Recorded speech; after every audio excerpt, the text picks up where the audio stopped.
नमस्कार भाइयों, कैसे हैं आप लोग। आज हमारा फिजिक्स का दूसरा चैप्टर है और इस चैप्टर का नाम है यांत्रिकी या मैकेनिक्स। पूर्व की कक्षाओं में मैंने 3-4 क्लासों में तोड़ तोड़ करके आपको बताने का प्रयास किया था कि फिजिक्स को किस प्रकार से हम महसूस करते हैं। बेसिकली फिजिक्स सारे पैमानों का एक जो है विज्ञान है। आपको सारी चीजें माप करके देखनी होती हैं, चलना, खाना, पीना। ठीक है, यदि आप स्टार्ट करेंगे तो फिर फिजिक्स करेंगे, क्योंकि चलेंगे तो पैर के नीचे घर्षण होगा तभी तो आप चलेंगे। तो वहाँ घर्षण बल क्या होगा, फिजिक्स के अंतर्गत ही आता है। ठीक है, पैमाने बहुत जरूरी हैं इस जीवन में। तो मैंने आपको सारे पैमाने संबंधित पूर्व की कक्षाओं में क्लास करा दिया था। आज का हमारा टॉपिक है यांत्रिकी। ठीक है, यांत्रिकी में देखिए पहला टॉपिक हमारा है द्रव्यमान। इसे हम यम से प्रदर्शित करते हैं। ठीक है, किसी वस्तु या पिंड में उपस्थित पदार्थ की मात्रा को हम द्रव्यमान कहते हैं। ठीक है, किसी वस्तु या पिंड, कोनो वस्तु हो या पिंड हो, जैसे आप हैं स्वयं एक वस्तु या पिंड होंगे भाई, आपका पिंड ही तो आपका ना है, द्रव्य से बने हुए हैं, तो आपके अंदर भी कुछ द्रव्यमान होगा। उसी को हम क्या कहते हैं, उसकी मात्रा को हम क्या कहते हैं, द्रव्यमान कहते हैं। अब यहाँ पर मात्रा आ गया तो तौलने का मात्रा आ गया। तौल माप का कौन कहाँ किया जाएगा, तो फिजिक्स में ही किया जाएगा, जो कि माप तौल से संबंधित विज्ञान को भौतिक विज्ञान कहते हैं। भौतिक जीवन में उसका प्रयोग ही होता है। ठीक है, अब किसी वस्तु या पिंड का जड़त्व मापने की इकाई होती है। जड़त्व का मतलब क्या होता है कि कोई अपने स्थान पर बना रहे। ठीक है, अपने स्थान पर बना रहे मतलब वो ना इधर जाए ना उधर जाए, अपने स्थान पर वो चीज बनाए रखे, तो उसको हम क्या कहते हैं, जड़त्व कहते हैं। किसी वस्तु या पिंड का जड़त्व मापने की इकाई क्या होती है, द्रव्यमान कहलाती है। सभी जगह एक समान होता है कौन, द्रव्यमान। द्रव्यमान सर्वात्रिक जगह पर एक समान होगा, उसमें कोई परिवर्तन नहीं होगा।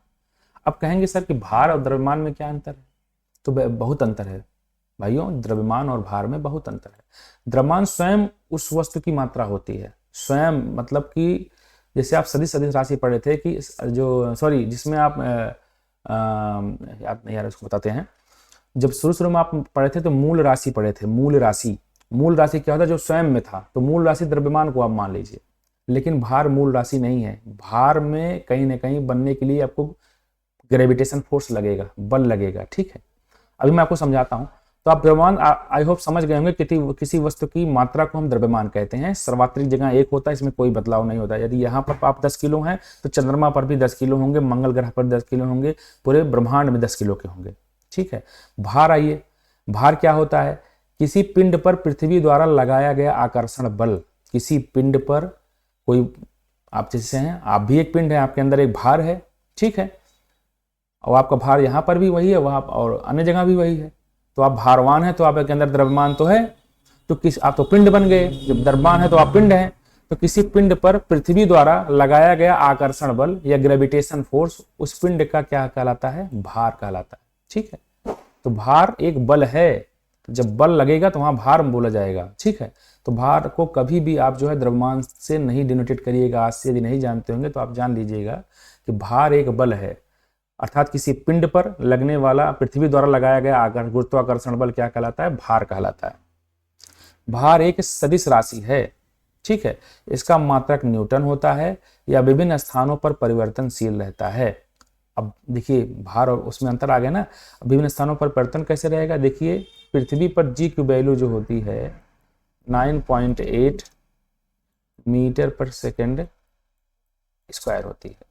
वही मंगल ग्रह पर जैसे 9.8 का जी है, 10 कह दीजिए। ठीक है, 10 कह दीजिए। और वही मंगल ग्रह पर जो होगा G/12 होगा, पृथ्वी के G/12 का। मतलब पृथ्वी का जितना होगा उसका ग्रेविटेशन फोर्स का 12वां भाग जो होता है वो कहाँ होता है, मंगल ग्रह पर होता है। चंद्रमा पर G/6 होता है पृथ्वी के गुरुत्वाकर्षण का। ठीक है, जैसे सपोज डेट यदि आप यहाँ पर हैं तो आप यहाँ पर 60 किलोग्राम आपका भार है। ठीक है, आप यहाँ 60 किलोग्राम के हैं पृथ्वी पर। यदि आप मंगल ग्रह, अब इसमें जानते हैं क्या है, इसमें 10 मीटर पर सेकेंड स्क्वायर क्या है आपका, ये पृथ्वी आप पर बल लगा रही है, गुरुत्वाकर्षण बल, तभी तो भार बन रहा है। एक्चुअल भार आपका कितना है, यहाँ पे द्रव्यमान कितना है, 6 किलोग्राम है। यदि आप 80 किलो के हैं तो आपका एक्चुअल द्रव्यमान कितना है, इस धरती पर 8 किलोग्राम का है।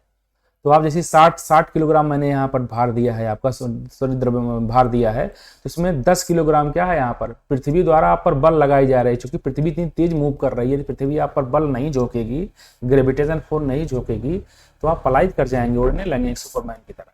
ठीक है, तो यही चीज आप जान लीजिए तो यहाँ पर यदि 60 किलोग्राम का बल है तो मंगल ग्रह पर जाएंगे तो 60/12 हो जाएगा, अर्थात आपका हो जाएगा 5 किलोग्राम भार। अर्थात आप मंगल ग्रह पर आपका जो भार होगा वो 5 किलोग्राम न्यूटन होगा।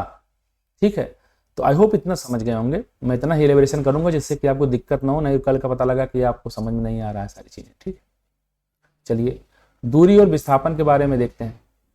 मैंने आपको पूर्व की कक्षा में एक चीज बताया था कि यदि आप 5 किलोमीटर इस दिशा में नहीं है, 5 किलोमीटर यहाँ गए फिर 5 किलोमीटर लौटे, किसी दिशा में कोई मतलब नहीं, चाहे ऊपर गए नीचे गए, ऊपर नीचे बताएंगे दिशा बता देंगे।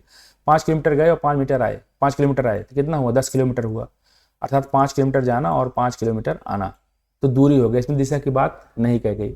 आप जैसे कहें कि भैया कादीपुर कितनी दूरी है यहाँ से, तो भैया यहाँ से कादीपुर चौराहा जो है बेसिक से 1 किलोमीटर होगा हमारे घर से। ठीक है, तो 1 किलोमीटर आप जाएंगे, 1 किलोमीटर आएंगे, अर्थात 2 किलोमीटर यहाँ का पूरा आवागमन होगा। लेकिन यदि आप पूछेंगे चौराहा से और आपके घर से विस्थापन कितना हो जाएगा, तो दूरी कितनी होगी, 2 किलोमीटर होगी।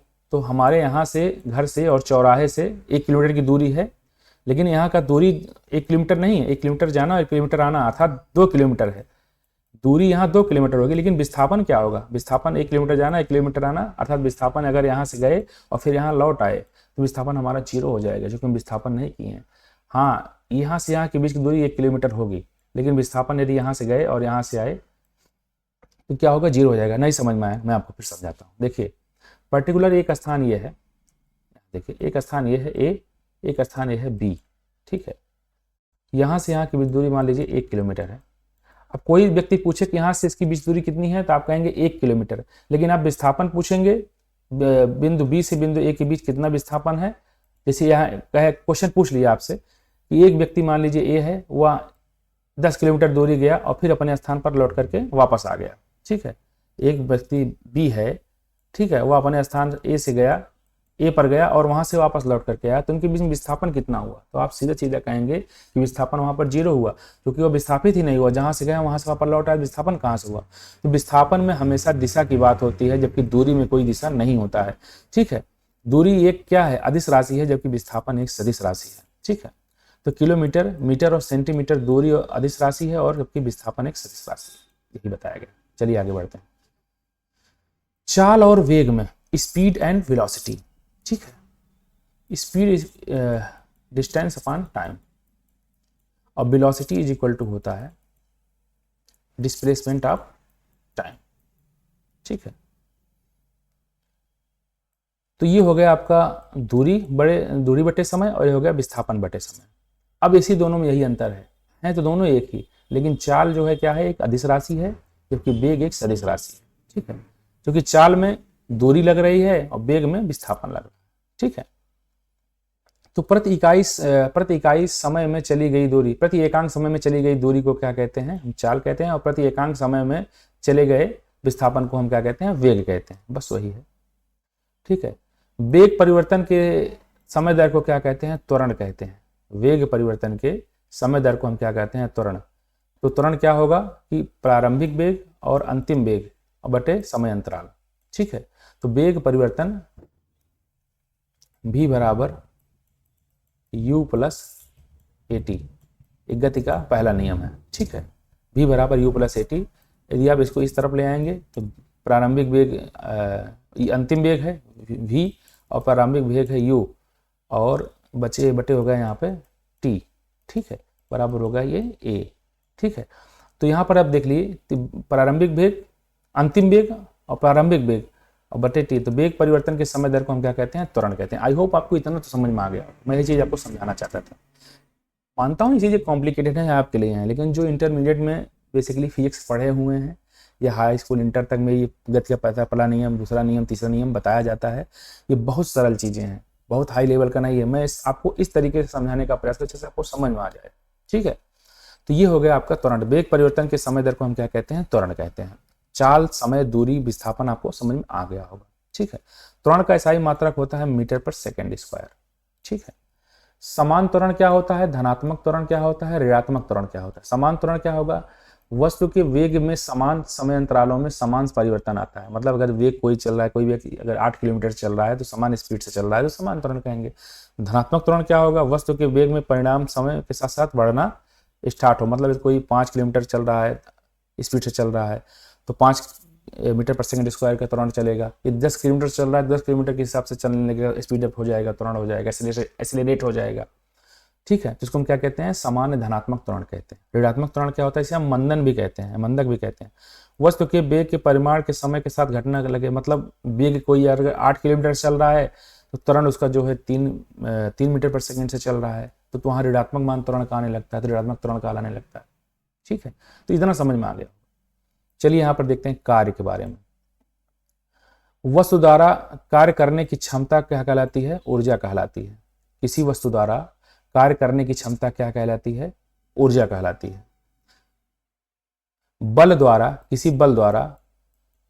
किसी वस्तु को विस्थापित करने की प्रक्रिया को क्या कहते हैं, कार्य कहते हैं। बल द्वारा किसी वस्तु को विस्थापन करने की प्रक्रिया को क्या कहते हैं, कार्य कहते हैं। सपोज डैट कोई एक पिंड है, अब उस पर कोई बल F लगा और इसको d दूरी पर विस्थापित कर दिया गया, तो बल द्वारा किसी वस्तु को विस्थापन करने की प्रक्रिया को क्या कहते हैं, कार्य कहते हैं। इसमें जो यहाँ से यहाँ पर गया, इस प्रक्रिया को पूरी को क्या कहते हैं, कार्य कहते हैं। तो वही चीज उन्होंने बताया कि बल द्वारा किसी वस्तु को बल की दिशा में, बल की ही दिशा हो, बल एक सदिश राशि, ये भी जान लीजिए, बल द्वारा किसी वस्तु को बल की दिशा में विस्थापन करने की प्रक्रिया को क्या कहते हैं, कार्य कहते हैं। ठीक है, तो अब इसमें ऊर्जा के बारे में बता दिया, कार्य एक ऊर्जा भी है। वस्तु द्वारा कार्य करने की क्षमता को क्या कहते हैं, ऊर्जा कहते हैं। ठीक है, कार्य की माप लगाए गए बल तथा बल की दिशा में वस्तु के विस्थापन के गुणनफल के बराबर होती है। वही चीज मैंने बताया, तो कार्य बराबर क्या होगा, बल गुणे बल की दिशा में विस्थापन। ठीक है, बल आपको पता होगा द्रव्यमान गुणे त्वरण होता है, m×a। ठीक,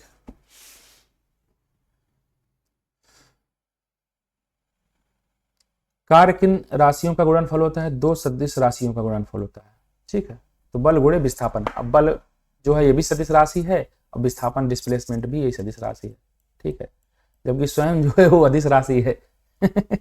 ठीक है, स्वयं अदिश राशि है, कार्य एक अदिश राशि है। विस्थापन वेग त्वरण सदिश राशि है, दाब कार्य ऊर्जा तीनों जो है अदिश राशि है, ऊर्जा भी अदिश राशि है। ठीक है, कार्य भी अदिश राशि है और दाब भी अदिश राशि है। कार्य का एसआई मात्रा क्या होता है, न्यूटन मीटर या जूल इसको कहते हैं। ऊर्जा का मात्रक भी जूल होता है। यदि कार्य का व्यंजक क्या होता है, जब बल और विस्थापन का कोणीय दिशा में हो।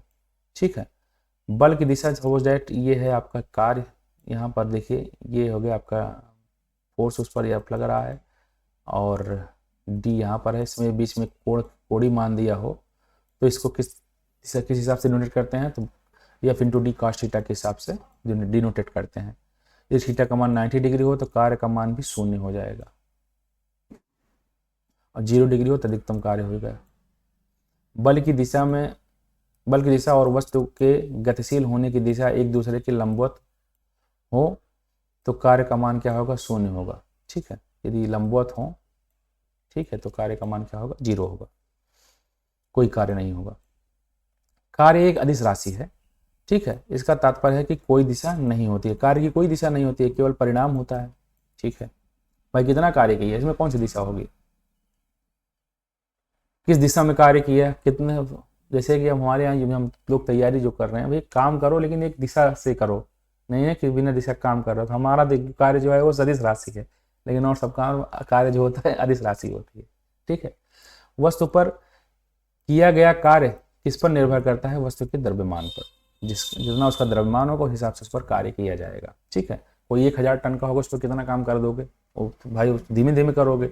अगर कम द्रव्यमान होगा जल्दी काम हो जाएगा, वही है। तो किस पर निर्भर करता है, उसके द्रव्यमान पर। आपको मैंने पहले बताया था द्रव्यमान पूरे विश्व में एक ही होता है, उसमें अंतर नहीं होता है। जब कोई व्यक्ति दीवार को धक्का दे लेकिन इसे विस्थापित करने में विफल रहे तो क्या कोई कार्य होगा, कोई कार्य नहीं होगा। भाई विस्थापन होना जरूरी है कार्य में, अगर धक्का दे रहा है तो पीछे जाइए, तब कार्य माना जाएगा। एक पिंड द्वारा किया गया कार्य किस पर निर्भर नहीं करता है, वस्तु के प्रारंभिक वेग पर। ठीक है, वस्तु के प्रारंभिक वेग पर कोई निर्भर नहीं करता। किया गया कार्य प्रारंभिक वेग पर कैसे निर्भर करेगा, नहीं करेगा। त्वरण से मतलब होता है वेग परिवर्तन के समय दर को त्वरण कहते हैं। हालांकि मैंने आपको वेग परिवर्तन के बारे में बताया था। कार्य हुआ है ऐसा कहने के लिए कौन सी शर्त पूरी होनी चाहिए, कि वह वस्तु विस्थापित होनी चाहिए। भैया कार्य किस पर निर्भर नहीं करता है? तो संवेग पर। वेग पर कार्य निर्भर नहीं करता है। किसी पिंड पर कार्य तभी किया गया है जब यह एक यांत्रिक प्रभाव के माध्यम से ऊर्जा वृद्धि कर अनुभव करता हो। एक यांत्रिकी प्रभाव के माध्यम से ऊर्जा में वृद्धि का अनुभव करता हो। भाई जब कोई चीज़ आप ठेलेंगे तो उसमें वृद्धि होगी तो उसका अनुभव हो, तो जान लीजिए कार्य हुआ है। गति करती हुई एक कार विपरीत दिशा से आती हुई हवा का सामना करती है। मतलब एक कार है, ठीक है, गति कर रही है, विपरीत दिशा से हवा आ रही है, सामना करती है, तो कार पर हवा द्वारा किया गया कार्य क्या होगा? ऋणात्मक होगा ना भाई, आमने सामने आया तो ऋणात्मक होगा, माइनस हो जाएगा। बल और विस्थापन के मध्य किस कोण पर कार्य का मान ऋणात्मक होता है? तो 180 डिग्री पर, ठीक है, 180 डिग्री पर माइनस हो जाएगा। वृत्ताकार पथ पर घूम रही वस्तु किए गए कार्य का मान क्या होगा? शून्य होगा भैया, जो कि विस्थापन 0 होगा तो कार्य भी शून्य होगा। देखिए कैसे घुमा दिए हैं क्वेश्चन को। कार्य का मान ऋणात्मक कब होता है? जब बल विस्थापन के विपरीत दिशा में कार्य करता है। जब बल जो होगा विस्थापन के विपरीत दिशा में कार्य करेगा, विस्थापन अलग दिशा में हो रहा है, बल अलग दिशा में कार्य कर रहा है, तो क्या होगा? कार्य का मान ऋणात्मक होगा। वृत्तीय पथ पर अगर कोई व्यक्ति घूम रहा है तो कार्य कितना होगा? तो शून्य होगा, क्योंकि वह विस्थापन 0 हो गया है। कार्य का मान ऋणात्मक 180 डिग्री होता है, जो कि माइनस हो जाता है। एक गधा अपनी पीठ पर वजन लेकर चल रहा है तो कार्य का क्या मान होगा? शून्य होगा। अब देखिए कैसे, क्योंकि वस्तु का विस्थापन लगने वाला बल की दिशा लंबवत है, तो गधा कभी काम नहीं करता है, ठीक है। यही है, सारी चीज़ें हैं। बेचारा काम भी पूरा जीवन करेगा, उसको काम में नोट भी नहीं किया जाता है, ठीक है। तो क्या होगा? शून्य माना जाएगा, जो कि गधे के ऊपर जो चीज़ें रखी हुई हैं विस्थापन जो है 90 डिग्री में है, ठीक है। तो बल की दिशा लंबवत है, इसलिए क्या होगा? ये कार्य नहीं माना जाएगा। तो कार्य का मान किस पर निर्भर करता है? प्रयुक्त बल पर, वस्तु के विस्थापन पर, और बल और विस्थापन के बीच की कोण पर। तीनों सही है, ठीक है।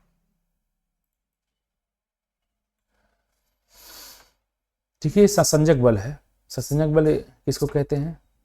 कोहेसिव फोर्स इसको कहा जाता है इंग्लिश में। तो एक ही पदार्थ के अणुओं के बीच कार्य करने वाला आकर्षण बल। मतलब यदि एक पदार्थ है, एक पदार्थ ये है, इसकी प्रकृति भी ए है और इसकी प्रकृति बी है, मतलब दोनों एक ही प्रकार के हैं, तो इनके बीच जैसे जल है, सपोज दैट ये जल है, तो जल के अणुओं के बीच में लगने वाला जो बल होगा क्या होगा? ससंजक बल होगा। असंजक बल किसको कहते हैं? ठीक है, ये है जल का बूंद और ये है पेट्रोल का बूंद, तो इनके बीच जो बल कार्य करता है उसे हम असंजक बल कहते हैं। भिन्न भिन्न पदार्थों के अणुओं के बीच कार्य करने वाला आकर्षण बल, इनके बीच में जो आकर्षण बल कार्य करेगा उसको हम क्या कहेंगे? असंजक बल कहेंगे। इनके बीच जो कार्य करेगा उसको हम ससंजक बल कहेंगे। बस इतना जानते रहिए, ठीक है। किस नियम के अनुसार ऊर्जा का ना तो निर्माण किया जाता है और ना ही विनाश किया जाता है, तो इसे एक अवस्था दूसरी अवस्था में परिवर्तन किया जाता है? तो ऊर्जा का संरक्षण नियम। उष्मा का अनुभव करने वाला विकिरण को क्या कहते हैं? तो अवरक्त विकिरण कहते हैं। जैसे आपका लाइट हुआ, प्रकाश हुआ, ये अवरक्त विकिरण है। अवरक्त विकिरण का मतलब होता है इंफ्रारेड। अवरक्त विकिरण बेसिकली आप जानते रहिए कि क्या होगा? ये उष्मा का अनुभव कराती है, मतलब ये गर्म होती है। आकर्षण की गुरुत्वाकर्षण बल के अभाव में रॉकेट पर प्रवर्धन क्या होती है? स्थिर। जब आकर्षण की कंडीशन होती है तो गुरुत्वाकर्षण बल के अभाव के कारण रॉकेट में क्या होता है? रॉकेट प्रवर्धन में क्या होता है? तो स्थिर होती है। अब इसके बारे में मुझको बहुत ज़्यादा जानकारी नहीं, इसलिए आप इसको याद कर लीजिए, देख के बताएंगे आपको। कल का हमारा टॉपिक होगा शक्ति। तो आई होप आपको इतना क्लियर हो गया होगा। कल हम फिर अलग से शक्ति वाला टॉपिक लेकर आएंगे। उस पर जितने भी क्यूरीज होंगी, जिस पे क्वेश्चन होंगे, जिस पे जो डेरिवेशन होगा, हम कराने का प्रयास करेंगे। ठीक है, नमस्कार।